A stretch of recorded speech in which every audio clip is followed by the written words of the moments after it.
What's up YouTube, Bronybro Dan here, deciding to post this video on my personal thoughts of Season 3's final episode of My Little Pony Friendship is Magic.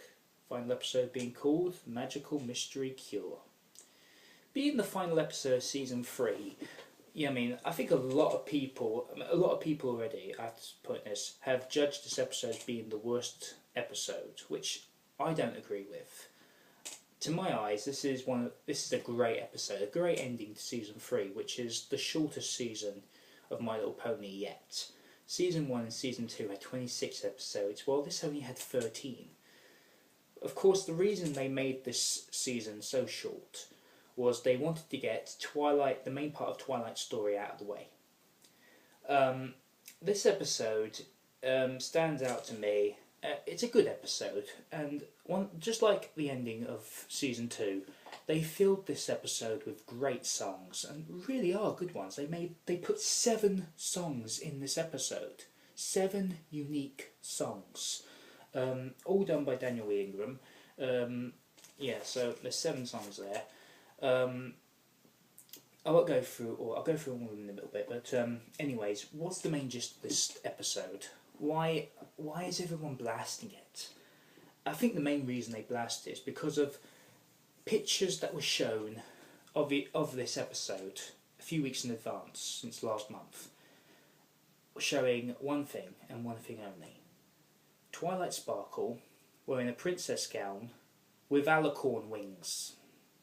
That's right.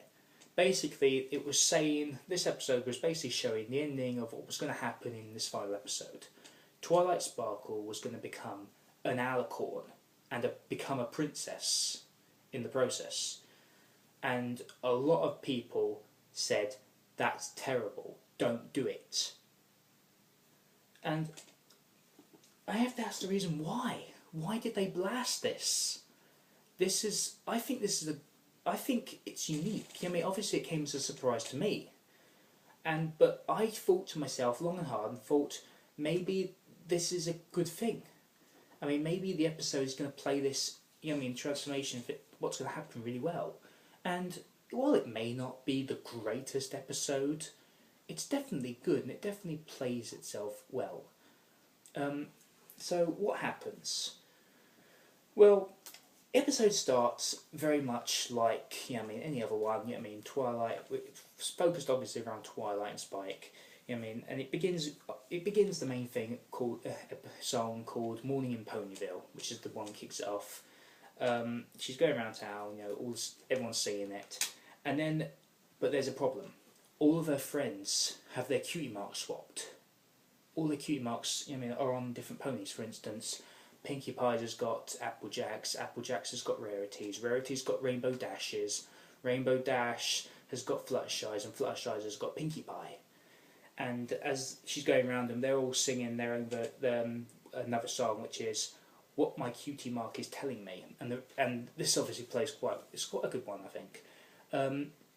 Basically, because their cutie marks are all swapped around, they're all doing the things that other ponies should be doing. For instance, Pinkie Pie is running Sweet Apple Acres, but she can't do it. This is not what she's meant to do.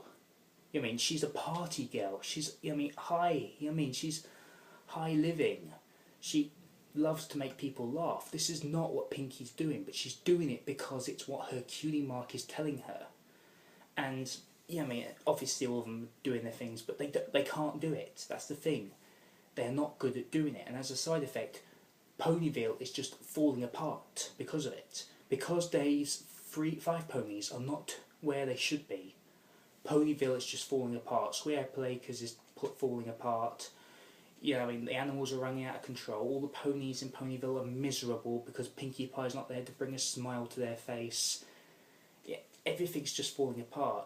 And when they get back to the library, Twilight explains that this is her fault. She reveals that late at night, the former night, she received a package from Princess Celestia, which was a spell book from a very powerful alicorn wizard. He wasn't an alicorn, he was a unicorn wizard. And the final spell in his book, he couldn't finish. It was a really powerful spell, but he couldn't finish it. And Celestia believed that she was the one who could.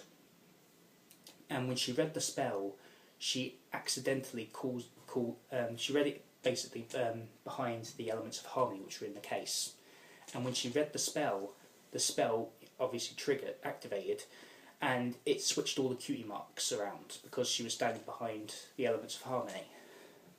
So, she explains it's her fault. She's a bit depressed, but and then as she looks at the pictures of her friends, how how they were all friends together, and what they were special for doing. That's when it kicks in. That's when it clicks in Twilight. How she can fix this, and then she goes to each one of her friends.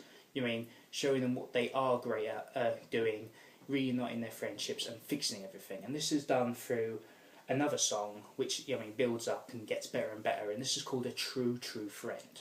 And this song, A True True Friend, is another one of the best ones. This is up there alongside, Winter Wrap Up, Pinkie Pie Smile Song, the Find a Pet Song, and Love's in Bloom. This is one of the best songs. This is one of the real good ones.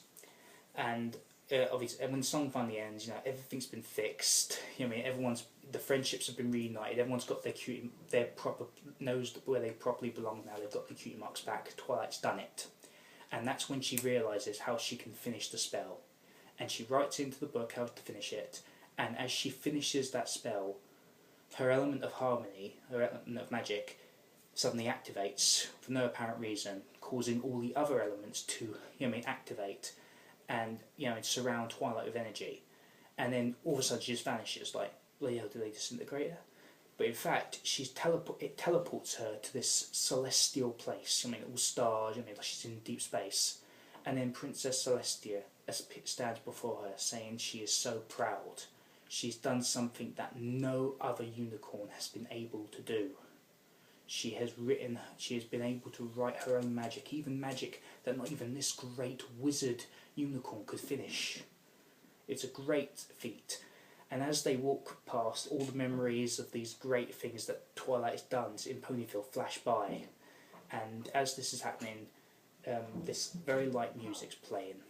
And as this light music is playing, Celestia sings this really beautiful, sweet song called Celestia's Ballad.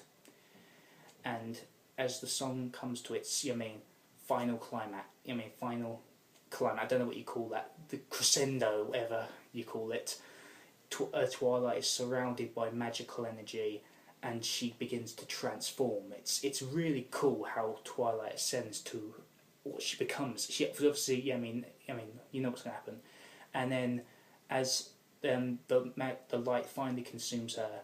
The light bursts over the sky in Ponyville, which is night obviously at the time. Twilight's cutie mark appears in the sky and descends upon Ponyville, and there, right in front of her friends. And then as the light vanishes, Twilight opens her up, stands before them and spreads her alicorn wings for the first time. Everyone's in awe and amazement. They can't believe it. Twilight's become an alicorn. And then Fluttershy says, "You look just like a princess." And Celestia then appears before him again and says, "That's because she is a princess." And then it all comes together. For those who haven't seen it, that's what Princess Celestia was teaching Twilight to eventually become a princess. Explaining that Twilight, ever since coming to Ponyville, Twilight showed signs of charity, compassion, devotion, integrity, optimism, and leadership. The 6 main things of being a princess, and she showed all of them. Saying that even though so basically, and everyone, even Celestia, bows to Twilight, who's now officially who's now become a princess herself.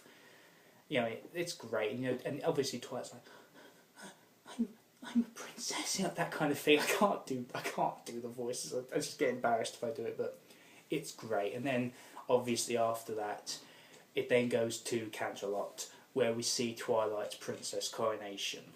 Obviously before Twilight comes in, everyone's on the main field. You've got Celestia wearing very royal looking clothes, really cool looking crown, Princess Luna right next to her, and Princess Cadance, and all of the girls there. you know, I mean, Celestia goes through a speech of how Twilight has truly become such a great thing, and now she is ready, and now she is now to become a princess, and now she will be our new princess. And you look in, and you actually see Twilight's mum and dad. That's quite cool, actually. You see Twilight's mum and dad. For those who haven't seen her before, you'll see them quite. They're easy to spot. And then Twilight comes in. You know, she's announced in as Princess Twilight Sparkle. And there's another and then the 6th song kicks in called "Behold, Princess Twilight Sparkle," and there she is in her princess gown. She comes to the the central throne, and and Spike hands her tiara as she puts it on.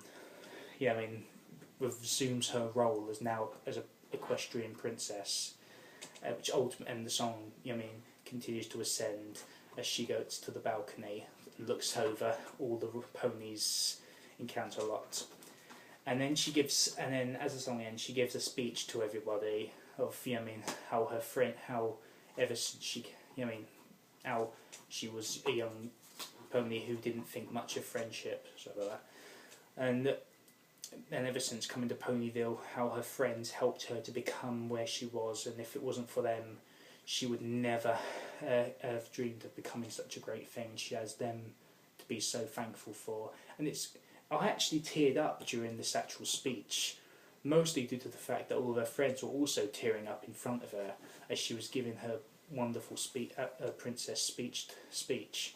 I actually teared up a bit. Bit embarrassing, but that's just me. And obviously after they leave, there's Shining Armour again to congratulate us. His sister tearing himself, and it ends once more as a parade through through Canterlot, in the final song, which is "Life in Equestria." It's only a short one, and that's pretty much the end of the episode. I think it's a good episode. I know I've probably given a lot of spoilers, but hell, a lot of you probably have already gone to watch this episode already. For those of you, so, well, why are you worried? But that's the problem. I think a lot of people say this is a bad episode because a lot of bronies did not want to see Twilight become an alicorn. And the reason being is people have grown attached to Twilight as who she was. Do you know what I mean? This bookworm, nerdy kind of character who, was socially awkward because she devoted herself to her studies rather than friendships. And you can believe that because that could happen in real life. But that's the thing. That was Twilight at the beginning. You're thinking of Twilight in season 1. Twilight has gone through 3 seasons, and every episode she has grown. We've seen her grow. She's grown up more and more, gained more maturity. She's developed greater friendships. Ultimately, it was building up to something as grand as this. So, the main reason I think that a lot of the bronies have grown attached to this character. They weren't ready to see Twilight turn from a unicorn to an alicorn, which I think a lot of them I think it's a bit foolish, really, a bit selfish. Ultimately, everyone goes. The change of Twilight is not a bad thing. I think this is a good thing. This opens a whole new beginning for Twilight's story. All of the main characters have ultimately changed over the seasons. So I don't know why they're complaining that this is a bad thing. It's not a bad thing, it's a good thing.